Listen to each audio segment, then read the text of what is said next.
मसारफ़ ज़कात कौन कौन से हैं? मसारफ़ ज़कात से मुराद ये है कि किन लोगों को हम ज़कात दे सकते हैं।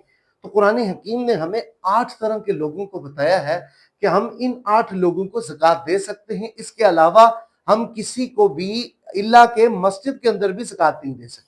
ये 8 कौन कौन से हैं? सबसे पहले फ़कीर। फ़कीर की तारीफ आप सुन लें कि वो आदमी फ़कीर होता है कि जो शख्स जिसके पास कुछ हो लेकिन उसका गुजारा उसमें ना होता हो। उसकी मिसाल आप समझें कि एक आदमी, उसकी जरूरत 30,000 रुपया है लेकिन उसके पास 15,000 18,000 ही महीने का वो कमाता है। जाहिर बात है उसकी जरूरत पूरी नहीं होती। ऐसे आदमी को फकीर कहा जाता है। तो ऐसे आदमी को आप ज़कात दे सकते हैं।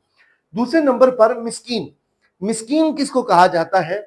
मस्कीन उसको कहा जाता है कि जिस आदमी की कोई आमदनी ना हो, जो बहुत ज्यादा मुहताज हो, ऐसे आदमी को मस्कीन कहा जाता है और ऐसे आदमी को आप ज़कात दे सकते हैं।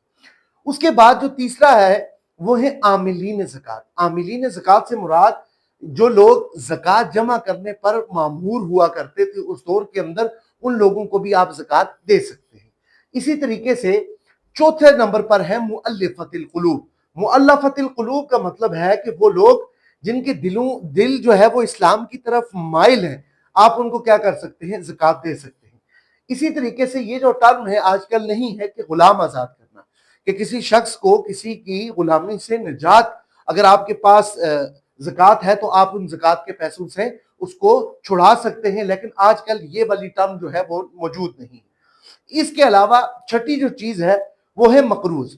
मकरूज आदमी, इसकी एक कैफियत को आपने याद रखना है कि जो जायज काम के अंदर मकरूज हुआ हो। ठीक है, ये नहीं कि एक आदमी ने सट्टा लगाया, एक आदमी इसी तरीके से कोई जुए के अंदर हार गया, ऐसा आदमी नहीं, बल्कि ऐसा आदमी जिसने जायज काम के लिए किसी से पैसे लिए थे, उस जायज काम की वजह से वो मकरूज हो गया, अब उससे वो कर्जा नहीं उतरा। अगर आप उसका कर्जा उतार देते हैं ज़कात के पैसों से तो ये जायज है। इसी तरीके से फी सबीलिल्लाह।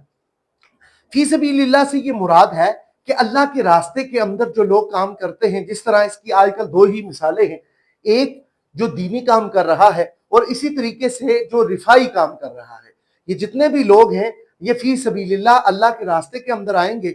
अगर कोई किसी को ज़कात दे रहा है, कोई किसी का क्या कर रहा है जी, इदारा चला रहा है जहां यतीम बच्चे हैं, फकीर मिस्कीन बच्चे हैं, या इसी तरीके से जो राशन वगैरह, ये सारी की सारी जो चीजें हैं ये फी सबीलिल्लाह के अंदर आती हैं।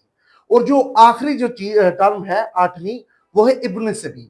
इब्न सबील से यह मुराद है कि मुसाफिर आदमी। बेशक एक आदमी यहां पर वो मालदार था लेकिन वो जिस वक्त किसी जगह सफर पर निकला, अब वो सफर में तंगदस्त हो गया, उसके पास पैसे खत्म हो गए।